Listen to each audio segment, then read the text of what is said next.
مہینے ہیں ان کا خلاصہ کرتے ہوئے فرماتے ہیں کہ ان 4 مہینوں میں اگر کوئی بندہ نیکی کرتا ہے، ثواب کا کام کرتا ہے اور زیادہ سے زیادہ نیکیاں کرتا ہے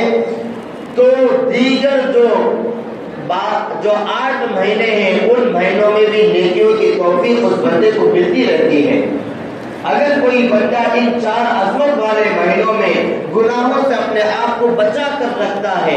اور گناہوں سے دور رہتا ہے تو بقیہ 8 مہینوں میں بھی اللہ تبارک و تعالیٰ اس کو گناہوں سے دور رکھتے ہیں، بچا کر رکھتے ہیں۔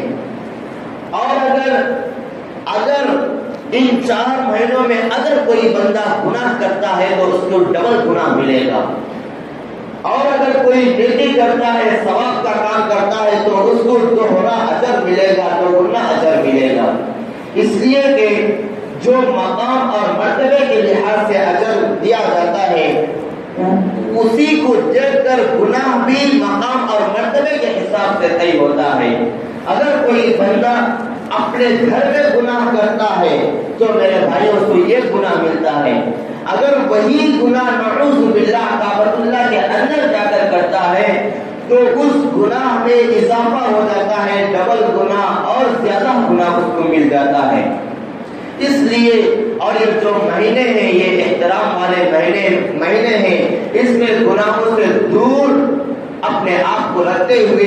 اور نفلی روزوں کا اہتمام کرتے ہوئے گزارنا چاہیے،